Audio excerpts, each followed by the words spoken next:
বলেন আমিন। তিনি ভাইরা, আমি আপনাদেরকে শোনাইতে চাইছিলাম, এই সুন্দর মজলিসে বসেছি, এই মজলিসে বসতে পেরে আমরা খুশি না বেজা? এই খুশির আওয়াজটা দুর্বল কেন? আরে ভাই, দুর্বল হওয়া যাবে না। একজন মুসলমানের একটা তাকবীর ধ্বনিতে 100 জন বাতিলের কলজে কাঁপবে। কথা কোন ঠিক না বাটি? তাই এত দুর্বল কেন? মনটা ফ্রি করে না, মনটা ফ্রি করে নিয়ে একটা তাকবীর ধ্বনি হবে, লিল্লাহে তাকবীর। দুই হাত অনেকে ওঠে না, কয় না হাত তোলা যাবে না, এটা লাল চা নাই। মার্কার বেলায় হাত ওঠে, মার্কা আছে রে, খালি কইতে দেরি মার্কা আর ওচরে কি কয় লাল চার লোভে, এক মুষ্টি মুড়ির লোভে। এ ভাই, সারাদিন যদি হলুদ গরুর গাড়ি হেলিকপ্টার আর কয়া মিছিল করতে করতে কেউ যদি জোরগার বাজারত উল্টি পড়ি মরেন, সারা সিলমারি হুজুর যদি হাত তুলি কাল না, এই গরুর গাড়ি মিছিল করতে করতে রাস্তার জীবন দিছে, দয়া করে এর কবরের মধ্যে 2-4 কেজি সোয়াব দেওয়া দিবে। 100 গ্রাম 50 গ্রাম সম্ভাবনা আছে? কোন সম্ভাবনা নাই। আর এখানে তাকবীর দিবেন, মিছিল করবেন, হাত উঠাবেন, শরীর নড়বে, বডি ঝুঁকবে।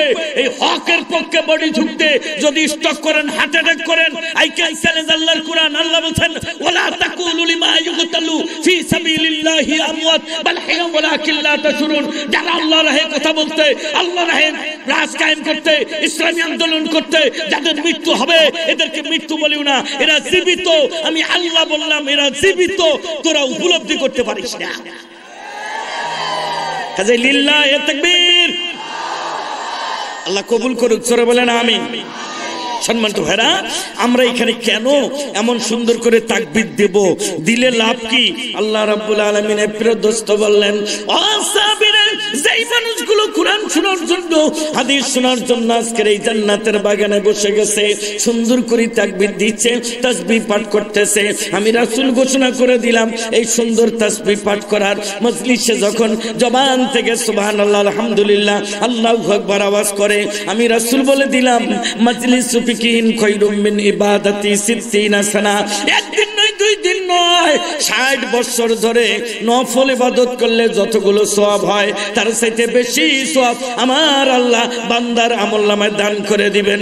জোরে কোন সুবহানাল্লাহ। আল্লাহ রাব্বুল আলামিনের প্রিয় দোস্ত বলে দিলেন, শুধু তাই না, আজকে যারা কোরআন শুনতে এসেছে, ও যুবক ভাইরা, রাস্তায় ঘুরে বেড়ার প্রয়োজন নাই, প্যান্ডেলের মধ্যে বসে যাও।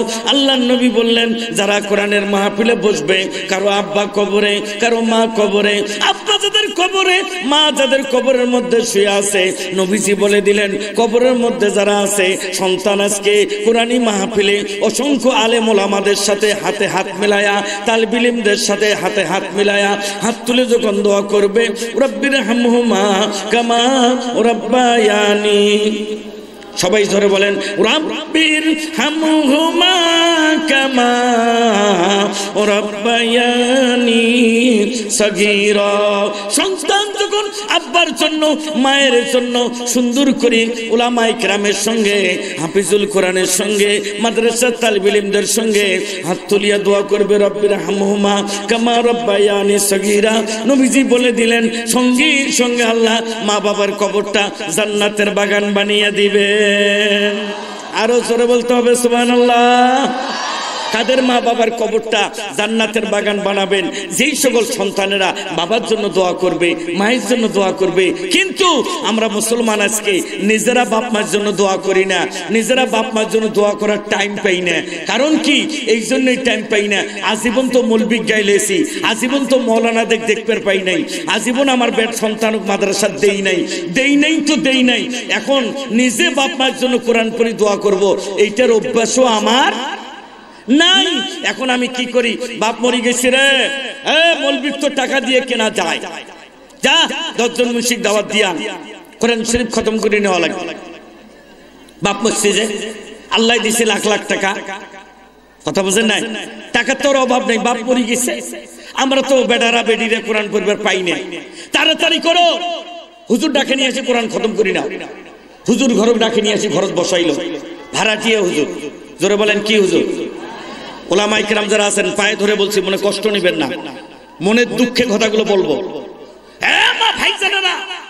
ভাড়াটিয়া হুজুর ডাকে নিয়ে আসিল 10 জন, নিয়ে আসি ঘরত বসে দিল, সুন্দর করে হুজুর বইছো। হুজুর আগে না সামাই বাক করছিল, লুডুস বাক করছি, না চা করছি এগুলো খায়া তারপর শুরু করো। হুজুরিরা সুন্দর করে 3-10-30 সেবারা ভাগ করে নিয়ে সুন্দর করে কোরআন শরীফ পরিবার বসি। আপনাদের এলাকা কি পরে আস্তে কোন শুনবে পরে সুন্দর করে পরিবার বসি। ভাইরামা কোরআন পড়া শুরু হয়ে গেল। আধা ঘন্টা পরে যা জানলার ফাঁক দিয়ে দেখবেন 10 জন হুজুরের 5 জন কোরআন পড়ে, 5 জন হুজুর গুদুর গুদুর গল্প করে। পাঞ্জাবি কই বানাছে সে বিয়েছি মুখো বানানি। কোন দিন যাবো থানার হাটত মুই কেন মন খারাপ করতেছেন যেমনি খালি গালা খেকরা দিয়ে না সামনে যাবার ধরবেন এই মলবি ওই মলবিকে জোর পর বাড়ি এলা আসছে নিচ্ছে জোর পর হইতেছে খতম। মন খারাপ করেন না কি হইতেছে? আমাকে জীবনে আর দাওয়াত করবেন না নি মলবি কাঁদছি কা। হ্যাঁ আসছি যখন ফাটাফাটি কটা কথা হই হয়ে গেল খতম। এইভাবে না কোরআন খতম করিয়া আমার ওই যার বাপ মরছে বাপরে বাপ মোর বাপের ফতেয়া করা নাকি রে একেবারে 40,000 টাকার গরু 50,000 টাকা দামের গরু সিলমারি বাজারের সবচেয়ে বড় গরু ওইটা আনছে।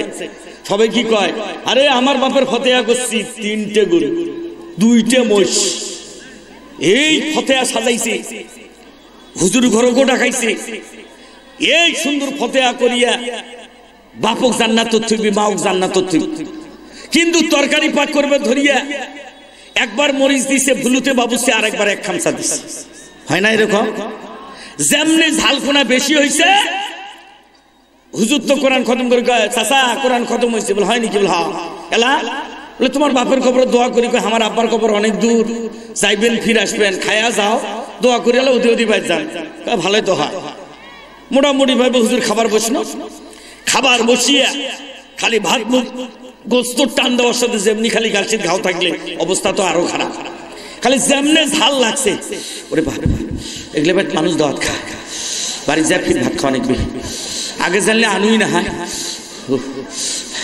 অতি দেখি বসনিকা হুজুর ভাত নেবেন না তরকারি নেবেন কেন লাগবেন না যা দিছেন তাতে কোনো মতে প্লেটের ভাত কোনা খায়া নতুবা পানি ঢালি দিয়া চলো ভাই চাচা মেয়ে তোমার বাপের কবর যাই।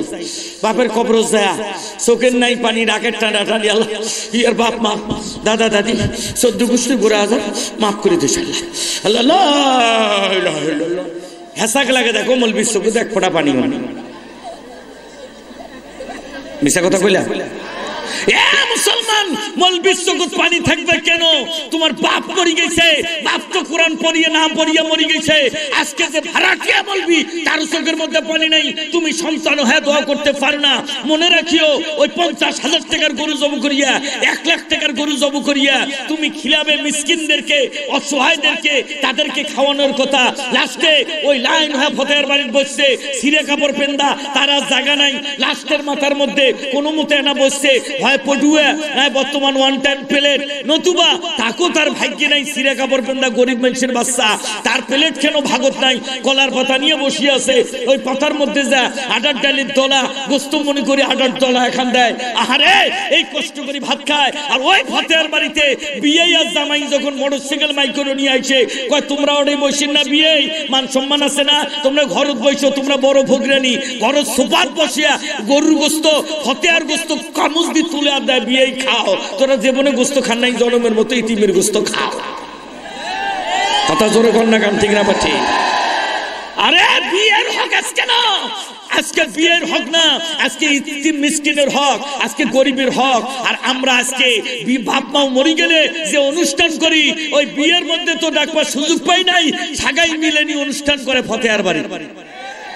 অনুরোধ করি বলি যে আজকের মাহফিলে মন খারাপ করবেন না 5টা গরু জবু করিয়া আপনার বাপের কবর আযাব মাফ হবে। গোটা সিলমারির কোন আলেম দলিল দিতে পারবে না কথা জোরে কোন ঠিক না বা ঠিক কিন্তু আমি দলিল দিয়ে যাচ্ছি 5টা গরু নয় তোমার বাপ মরে গেছে নিজের সন্তানটা হাফিজিয়া মাদ্রাসার মধ্যে পড়ে এই জুরগাছ মন্ডল পড়ায় আলিফ বা তাসা পড়ে একটা বাচ্চা ভর্তি করে নিয়ে গেছে একটা ছেলে ইঞ্জিনিয়ার একটা ছেলে অ্যাডভোকেট একটা ছেলে পুলিশ অফিসার একটা ছেলে ম্যাজিস্ট্রেট একটা ছেলে আপনার জজ, একটা ব্যারিস্টার, এতগুলো সন্তান থাকতেও যে ছেলেটা আলিফ বা তাসা পড়ে এই হাফিজি নুরানি মাদ্রাসার মধ্যে, এই আলিফ বা তাসা বাচ্চাটা যখন শুনবে বাপ মরে গেছে, আলিফ বা তাসা কয় হাত তুলে যখন কবে রব্বির হামহুমা কামা রব্বায়ানি সগীরা, 50,000 মানুষ দোয়া করিয়া 50,000 মানুষকে ফতেয়া খিলিয়া যে লাভ হবে না, নিজের সন্তানটা আলিফ বা তাসা পড়ে দোয়া করলে ওই ইঞ্জিনিয়ার, ওই অ্যাডভোকেট, ওই জজ ব্যারিস্টারের আগে এই ছোট বাচ্চাটার দোয়া আল্লাহর দরবারে কবুল হয়ে যাবে। আল্লাহ মা বাবার কবরে আযাব মাফ করে দিবে। আজকে এই হাফিজি নুরানি মাদ্রাসার ছাত্রদেরকে দেখলে মানুষ না ছিটকায়। 5 পাস করছে, পিএসসি তে ভালো রেজাল্ট করছে, এবার জিজ্ঞেস করে দোস্ত তোর বেটা কই ভর্তি করালো, কই ভর্তি করাইছিস? কয় আমাদের ওখানে জোরগাছ নুরানি মাদ্রাসায় ভর্তি করাইছি। কি কয়? তুই বাচ্চাটা জীবনটা ধ্বংস করে দিল, তুই একেবারে ছাওয়াটা নষ্ট করে ফেলালো, ওই কি করি খাইবে? কথাটা বোঝেননি? আমার শেষ করলো বাচ্চাটার জীবন। আমার বাচ্চাটাকে আমি পাইলটও দিয়েছি, আমার বাচ্চাটাকে আমি ক্যান্ট পাবলিকে দিয়েছি, আমার বাচ্চাটাকে আমি বড় একটা দামি প্রতিষ্ঠানের মধ্যে দিয়েছি। তুমি কেমন এত সুন্দর রেজাল্ট করা ব্রেনিয়াল স্টুডেন্টকে ডেকে তুমি মাদ্রাসায় ভর্তি করে দিলে? আরে আহাম্মক, তাড়াতাড়ি তওবা কর। তোর বন্ধুকে এই কথা যে কইছো মুখ দিয়া, এই মুখে আগুনের বর্ষি ছোট লাগে টানি নিয়ে বেড়াবে বেটা, কবরে যা, তো জিবার মধ্যে আগুনের বর্ষি টানবে। তোর ছেলেটা ক্লাস 5-এ পিএসসি তে প্লাস গোল্ডেন পেয়েছে, জিএসসি তে প্লাস গোল্ডেন পেয়েছে, এসএসসি তে প্লাস গোল্ডেন পেয়েছে, ইন্টারমিডিয়েট প্লাস গোল্ডেন পেয়েছে, অনার্স মাস্টার্স করেছে, এবার পিএইচডি ডিগ্রি করেছে।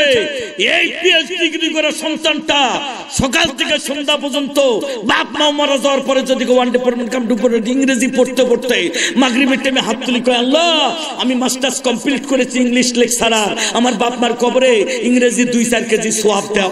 সারাদিন সন্তান দোয়া করবে, বাপ মার কবরে সোয়াব নয়, পারলে আরো গর্জন মারবে। বেটা কি সন্তান জন্ম দিয়ে আসছিস তাই ইংরেজি পড়ি দোয়া করতে ছাড়। কথা কোন ঠিক না ঠিক? আজ যদি বেটাটা 5 পাস করার পরে ক্লাস 2-তে পড়ে, এই নুরানি মাদ্রাসার ক্লাস 3-এর একটা বাচ্চার সাথে আমি চ্যালেঞ্জ করে বলছি, নুরানি মাদ্রাসার ক্লাস 3-এর একটা বাচ্চা আর প্রাইমারি স্কুলে 5-এর বাচ্চা, দুইজনকে যদি এক টেবিলে বসে দেন, নুরানি মাদ্রাসার 3-এর বাচ্চার কাছে 5-এর বাচ্চা ঢোকে ঢোকে পানি খাইতে হবে। কথা জোরে কোন ঠিক না ঠিক? ইংরেজি হাতের লেখা, বাংলা হাতের লেখা, আরবি হাতের লেখা, মাসলা শিক্ষা করা, বাপ মার জানাজা পড়া, কাপড় গোসল দেওয়া, কাপড় কাটা, কাপড় পরা সব পারে। আমি অনুরোধ করে বলবো জোরগাছ নুরানি মাদ্রাসাটা আপনাদের কপাল খুলে দিয়েছে। এই মাদ্রাসার একটা ছাত্র আপনার বাচ্চাকে প্রাইমারিতে পড়ে দেন, 5 পাস করেন প্রাইমারি দিয়ে, যেহেতু এগুলো রেজিস্ট্রেশন নাই 5 পড়তে পারবে না।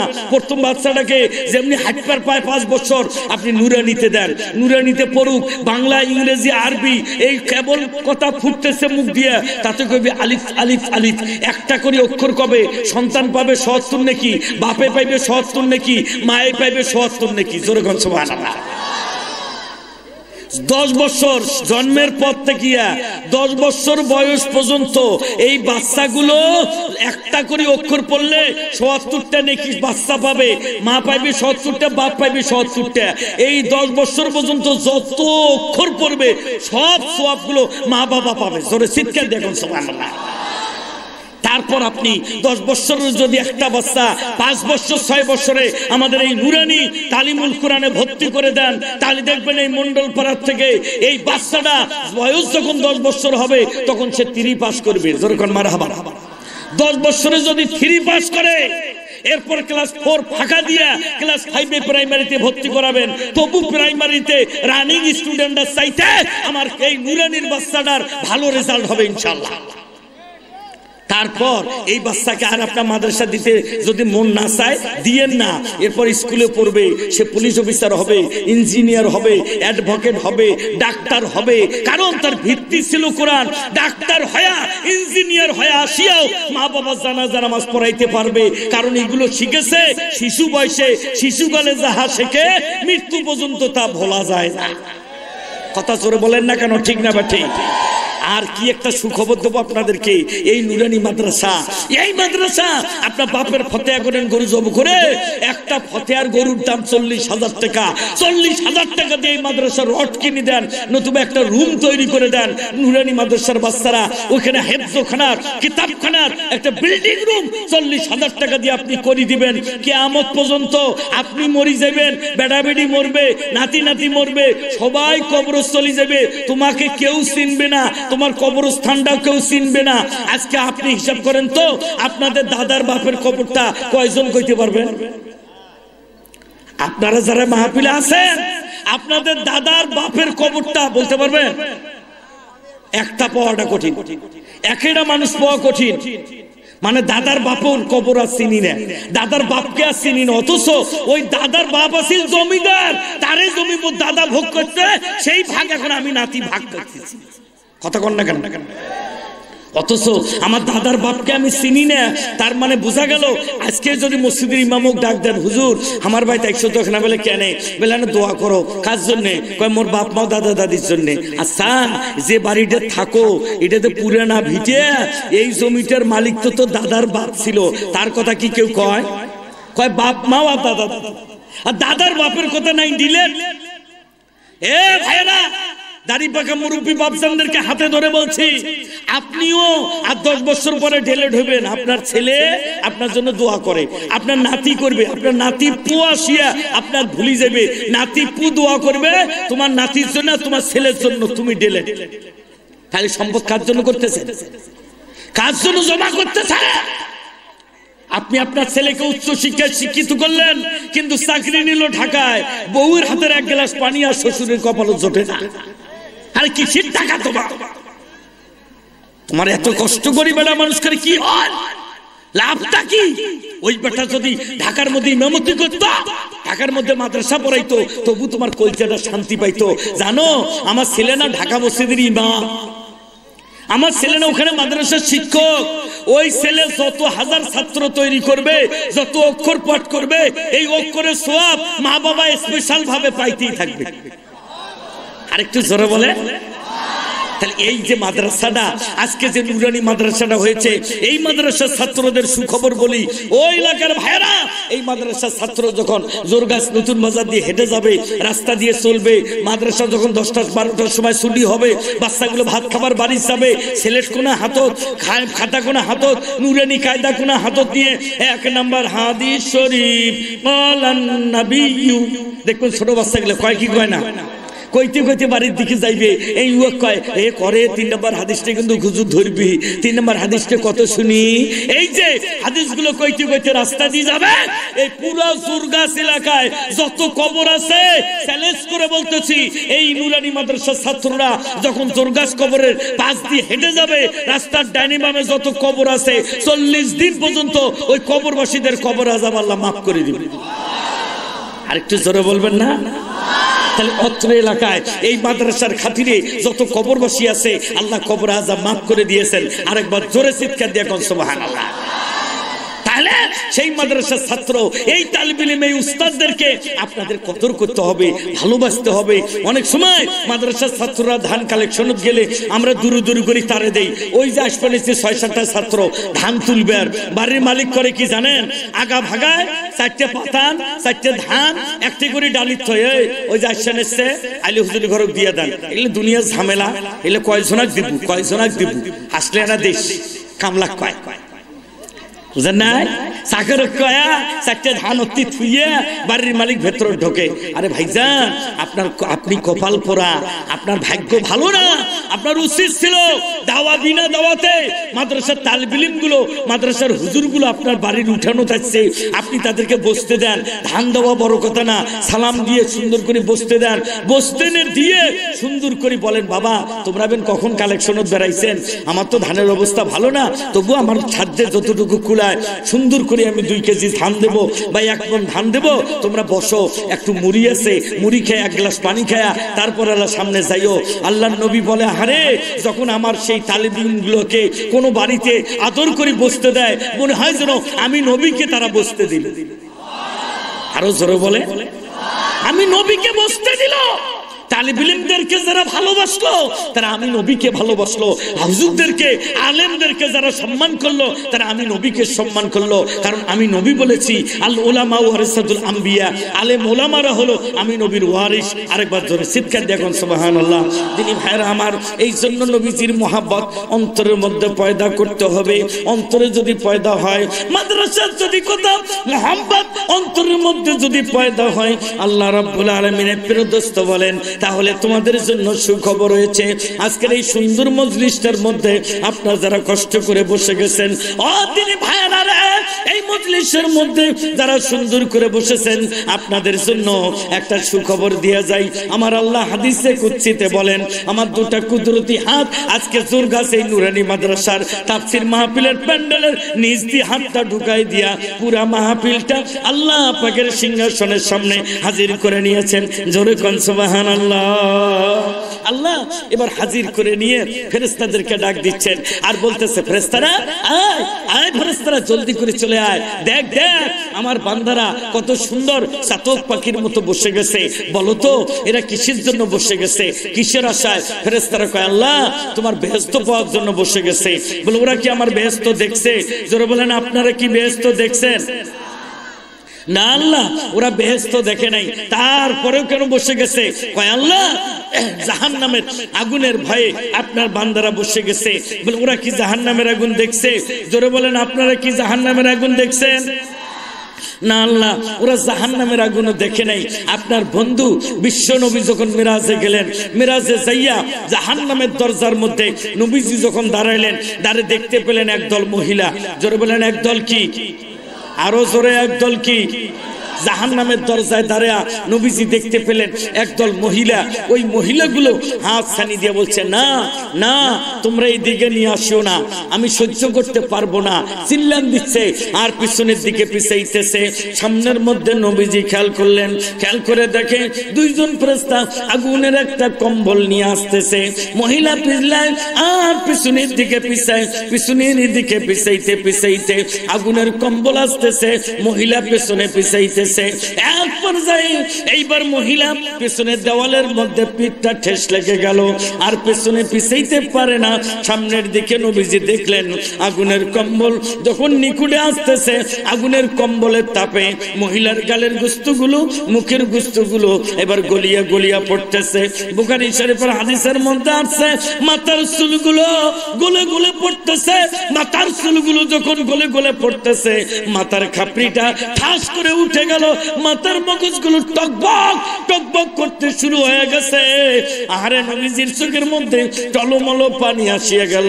নবীজি বলল, জিবরাইল, অপরাস্তা জিবরাইল, এই মহিলাটা কি দোষ করেছে? কেন তার শরীরের মধ্যে আগুনের কম্বলের চাপ দিয়া গালের গোস্তগুলো গলে গলে পড়তেছে, মাথার চুলগুলো কেন গলে গলে পড়তেছে? জিবরাইল কয়, ইয়া রাসূলুল্লাহ, ইয়া হাবিবাল্লাহ, আল্লাহর নবী গো, আপনি সামনের দিকে ভালো করে তাকান। নবীজি তাকায় দেখে এইবার আগুনের কম্বলটা নিয়ে আসিয়া মহিলাটার গায়ের মধ্যে খপ করে লাগায় দিল, আর মহিলাটা চিৎকার করে জমিনের মধ্যে পড়ে গেল। পুরা বডিটা কয়লা হয়ে গেল, পুরা শরীরটা ছাই হয়ে গেল। নবীজি তাকায় দেখতেছে, কয়েক সেকেন্ডের মধ্যে যেমন সুন্দরী মহিলা, আবার সুন্দরী মহিলা দাঁড়িয়ে গেল, আবার আগুনের কম্বল আসতে শুরু হয়ে গেল। নবীজি বললেন, জিবরাইল, ও ফেরেশতা জিবরাইল, এই মহিলাটা কি দোষ করেছে, কি অপরাধ করেছে রে জিবরাইল? তার শরীরের মধ্যে বারবার আগুনের কম্বল দিচ্ছে, বারবার আগুনের কম্বল দিয়া তার শরীরটা জ্বালিয়ে দিচ্ছে। জিবরাইল বললেন, ইয়া রাসূলুল্লাহ, ইয়া হাবিবাল্লাহ, ও আল্লাহর নবী গো, এই মহিলাটা আপনার উম্মতি একদল মহিলা। ইয়া রাসূলুল্লাহ, এই মহিলাটার বিয়ার পরে পা থেকে মাথা পর্যন্ত দেখার অধিকার ছিল একমাত্র, জোরে বলেন কার? এই মহিলাটার বিয়ার পরে পা থেকে মাথা পর্যন্ত দেখার অধিকার ছিল একমাত্র তার স্বামীর।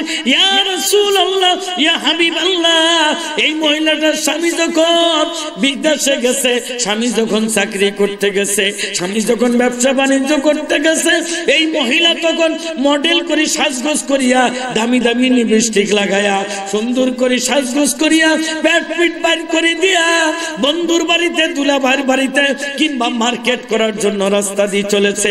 যখন মডেল করে সাজিয়া রাস্তা দিয়ে চলেছে, রাস্তার দুই সাইড থেকে যুবক ছেলেরা দেখিয়া কুনজর দিয়েছে, খারাপ মন্তব্য করেছে। কেউ কেউ বলেছে আমার স্ত্রী চাইতে এই মহিলাটাই সুন্দর, আমার স্ত্রী চাইতে এই মহিলাটাই সুন্দর।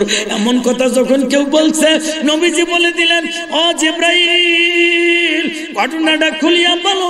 জিবরাইল বললেন, ইয়া রাসূলুল্লাহ, যখন যুবকেরা বলছে আমার স্ত্রী চাইতে এই মহিলাটাই সুন্দর, সঙ্গে সঙ্গে ওই মহিলার জন্য 10-10টা করে আগুনের কম্বল বরাদ্দ করেছে। চিৎকার দিয়ে এখন নাউজুবিল্লাহ। এমন কিছু মহিলা আমাদের সমাজে আছে না নাই? আর একটু জোরে বলেন, আছে না নাই? আমাদের সমাজে কিছু মহিলা আছে, খালি আছে না, তারা মনে করে আমি বড় লোকের মেয়ে, তারা মনে করে আমি উচ্চ শিক্ষায় শিক্ষিত, তারা মনে করে আমার চাকরি, আমার স্বামী চাকরি করে, তারা মনে করে আমরা ডিজিটাল দেশে বাস করি, কাজে আমার চলন ফেরন গুলো হবে সব ডিজিটাল। এই ডিজিটাল চলন ফেরন করতে যাইয়া একে 11 হাত ছাড়ি কুচি করতে করতে 7 হাত ছয় নাবির নিচুত গুঞ্জি, আর বাকি 5 হাত ছাড়ি কোনো মতে বগলের নিচ দিয়া এক প্যাচ নাই দিতে দেখে মাথার মধ্যে তো শাড়ির মাথা আটে না, তখন ব্লাউজের মধ্যে সিফটিকিন মারিত হয়। কথা কন না কেন, কথা কন না কেন? ব্লাউজের মধ্যে সিফটিকিন মারি থুইয়া, চুল ফাকাম করে চুলগুলো সাইজ করে নিয়া, এখন পেট পিট বাইর করে দিয়া, ভ্যানিটি ব্যাগ হারত নিয়া, একখান মোবাইল হাতত নিয়া মার্কেট কিংবা দুলাভাইয়ের বাড়ি, বাবার বাড়ির দিকে রওনা হচ্ছে বাড়ির থেকে। এখন রাস্তার পাশে যায় চিন্তা করে, আমি এত দামি লিপস্টিক দিলাম, মেথরে বেটিরা লিপস্টিক দেয় 20 টাকা 25 টাকার দামের, আর আমি এমন মেথরানির বেটি, আমার লিপস্টিকের দাম 1000 টাকা। সবুজ রঙের ড্রেস পরলে ম্যাচিং করে সবুজ রঙের লিপস্টিক, লাল ড্রেস পরলে ম্যাচিং করে লাল রঙের লিপস্টিক, খয়েরি কাপড় পরলে ম্যাচিং করে খয়েরি রঙের লিপস্টিক। বলেন তো দেখি, সুইপারের মেয়ের সাথে বর্তমান মুসলমানের মেয়েরা এই লিপস্টিক গুলো কম ব্যবহার করে না বেশি? আরো জোরে কোন, কম না বেশি? এ মা বোনেরা, যারা মহিলা প্যান্ডেলে ওয়াজ শুনবার ব্যস্ত, মহিলাদের পুরুষের চাইতে মহিলারা রাস্তার মধ্যে জ্যাম বেশি। কথা কোন ঠিক কিনা? দলে দলে মহিলা আসতেছে। এ মাদেরা, মাদেরকে আমি অনুরোধ করে বলতে চাই, তোমরা যে মডেল করে সাজগোজ করলা, এই লিপস্টিক লাগাইলা, 11 হাত ছাড়ি গুছিয়া 7 হাত থুইয়া কোনো মতে পেট পিট বের করে রাস্তার ধারে যায় চিন্তা করে আমি এত সুন্দর সাজগোজ করছি, আমাকে না কেউ দেখে না। একবার নিজের বডির দিকে দেখে, একবার ডাইনি বামে দেখে, লাস্টে দেখে 4-5টা ছেলে ক্যারাম বোর্ড টোকাইতেছে। এই ক্যারাম বোর্ড টোকা দেখিয়া এখন কি করে, মিশে মিশে মোবাইলে রিংটোন বাজে, কয় হ্যালো আমি একটু মার্কেট করতে যাচ্ছি, তো তাই একটু অটোর অপেক্ষা করছি। কথা জোরে কর না কেন, ঠিক না? ঠিক। এখন ক্যারাম বোর্ড টোকা ছেলে কয়, কি রে মেয়ে মানুষের কণ্ঠ, কাল্লা ঘুরিয়ে দেখে দানা কাটা শয়তান রাস্তার কাছে দাঁড়িয়ে আছে। এই কয় দোস্ত দেশ তো একটা মোমবাতি, খালি ঠুকিয়া লম্বা টান দিয়ে ধুমা সারে কয়, দোস্ত কায় রে? কথা জোরে কন, ঠিক না? ঠিক। ঘুমা সারি দিয়ে কয়, দোস্ত এটা কায়? কয় চিনিস না, আমার গ্রামের অমুকের বেটার বউ, ওর স্বামীটা চাকরি করে। কইস রে, ছেলেটা কালো, বউটা